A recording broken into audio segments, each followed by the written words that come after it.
So as many of you are probably aware by now, which is why you clicked on this video, we are not getting any student loans forgiven.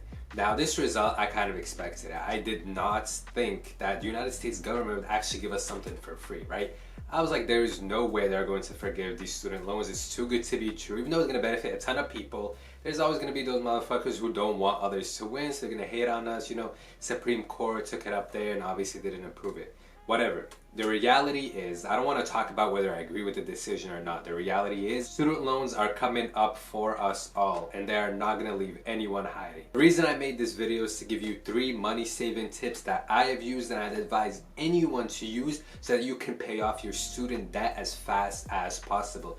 This advice is going to be more specific to people who have recently graduated college, or if you're graduating next year, in any span of time. When you watch this is going to be some advice that is going to help you out a lot in your financial journey after college, regardless of how much student loan debt you have to pay. So pay attention and open up your ears. Number 1, I recommend this to everyone who has recently graduated college. Stay at your parents' house. Avoid paying rent at all costs, because that is the biggest expense for most people. The living expenses, whether it's the rent, whether it's the grocery bills, whether it's the electricity bills, the utility, parking if you live in the city, whatever it may be, all those costs add up. And for many people, especially after graduating college, your job is not going to pay that well. So if you move out, you are going to be living paycheck to paycheck. Now, why put yourself through all of that bullshit when you can stay living at home? I know it is not an ideal situation. I know no 22, 23-year-old wants to still live with their parents, have house rules to follow.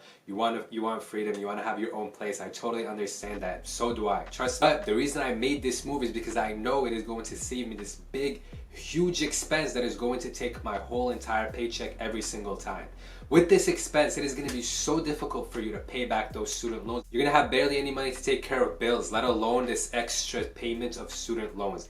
And the thing is, this is what they want. They want you to take 10, 20 years to pay them back. They want you to pay the minimum every month. They want you to pay, as little as possible, $50, $60, so that the student loan payment drags on and on and on. And then you end up at, when you're 40, 50, still paying that shit off and finding out that you paid double the amount of whatever your student loan started out to be. Because think about this, every single individual loan accrues interest. It's not the total amount that just accrues a percentage of interest.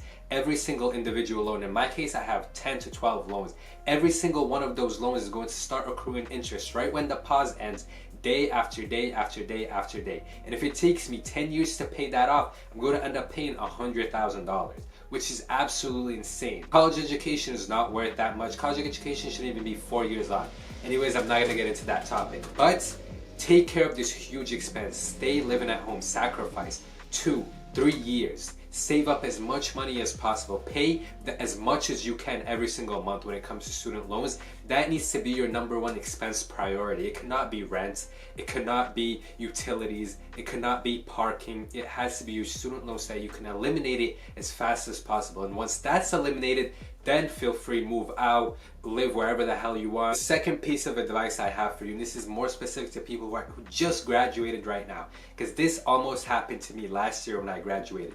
Do not buy a brand new car. This is going to set you back so much because you're going to give yourself another super expensive monthly payment. And I know once we graduate and we get our first little job, everyone gets excited. They finally got the real job that's gonna pay them a decent amount. And you're like, oh, boom, what am I gonna do first thing? I wanna get my first car. You go to the dealership, the sales guy is gonna come up to you, convince you slowly and slowly, hey, you only gotta put $3,000 on a down payment. You only gotta put $5,000 on a down payment. I'll give you a good interest rate. And that's how they get your ass. Do not buy a brand new car. Get any car that is going to get you from point A to point B, whether it's $4,000, $5,000, $6,000, something that you can pay in cash and pay it up front so that you avoid that huge monthly car note every single month.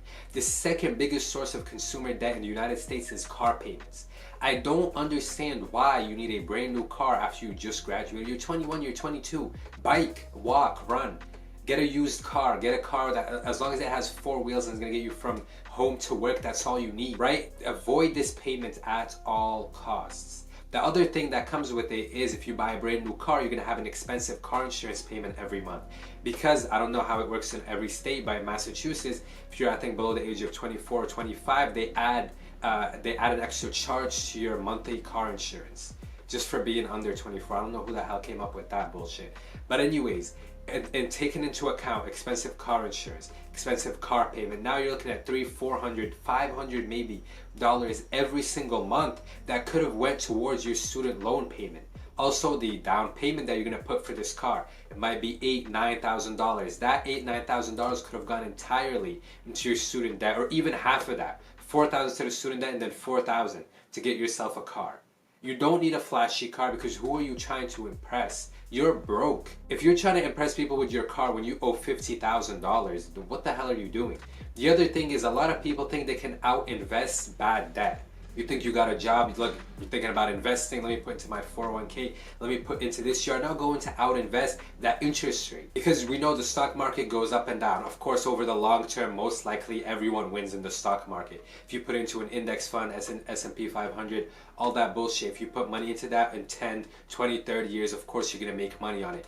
But that interest is going to outpace it. That interest accruing on every single one of your loans is going to outpace any investment you have. So your first priority when it comes to expenses needs to be that student loan, so you can eliminate it as fast as possible. And there's a common theme in this video. It's reducing expenses and getting rid of debt as fast as possible. I'm not thinking about investments, not thinking about a flashy car, flashy jewelry, flashy clothing, whatever it may be. Live far below your means. Live like a homeless person. Don't eat out. Save everything you can and put it all towards a student loan, because once you eliminate that debt, now you have nothing chaining you down. This is what governments use to chain you down: debt and interest accruing on top. Of course, they weren't going to forgive this bullshit, because how are they going to keep everyone a slave? Anyway, I don't want to get into all of that, but pay off your debt as fast as possible. Piece of advice number 3, get a second job. And I know a lot of you are going to hear that and be like, how can I work a full-time job and then work another one? I'm not going to have enough time to hang out or to go out. Fuck all of that. You only need to do this for 1 or 2 years. Work a second job, Friday, Saturday, and Sunday. Do Uber, Lyft, DoorDash, whatever it may be. Work at that Amazon warehouse, because they let you pick your hours. It doesn't matter. Get yourself a second source of income, or start a side hustle. But a side hustle requires money, you know, and a lot of time commitment, so maybe not. Once you get your used car, your shitty car, you're gonna do DoorDash with it. Friday, Saturday, and Sunday. Friday after you leave work, come back home, rest, go out and DoorDash or Uber for the rest of the night. Saturday, DoorDash and Uber the first half of the day, chill and rest the second half of the day. Sunday, Uber, DoorDash the first half or the second half. You can do it however you want. But you need an extra source of income. If anything, that extra source of income can directly go, whatever you make from it can directly go towards your student debt. If you grind really hard, you do 10, 15 hours over those 3 days, which isn't much, it's only 5 hours a day. In Uber or DoorDash, you can make yourself a bit of extra money that is really going to help you out. This extra income can do one of 2 things. It can take care of your bills and expenses, like your phone bill, like going out to eat, buying clothes, necessities, of course. Or it can go directly into your student loan payment. Try to make as much money as possible off of that, and then every month put it into the student loan, or add it on top of the amount that you already put in. You want to avoid, and I said this before, but you want to avoid paying the minimum as much as possible. The minimum is the little trick they get you so that you can take a very long time to pay back that student loan. We want to eliminate it as fast as possible. The main things I mentioned in this video are saving and making as much money as possible. Don't think about investing in the stock market. Don't think about dividends. Don't think about traveling right now. Don't think about buying a brand new car, buying new clothes. None of that matters, because this debt is going to straddle onto you for the rest of your life. In a few years, when you want to buy a home, you have student loan that you can't buy a home, because now you have 50, 60,000 of student loan that you still have to pay off. You might have kids in a few years. Now, on top of the expenses of the kids, you need to pay off your student loan debt. So guys, make sure you take care of this debt as fast as possible. The government is not going to help us. They're not going to do anything. Biden lied. Kamala, vice president, she's a fucking liar as well. They're not going to forgive the student loan debt. No one cares. No one cares how much, you might have to work to pay it off. No one cares how much of a burden it may be. We need to pay it off as fast as possible. So let's get to work. After you finish watching this video, go out and do some DoorDash, right? If you were thinking of going to the dealership this weekend, forget it. You're gonna go in 2 years. If you were thinking of moving out, fuck that. You're gonna be moving out in 3 years, right? Sit your ass at home, build up the relationship with your parents, because they're gonna be seeing a lot of you over the next few years. But anyways, thanks you guys for watching.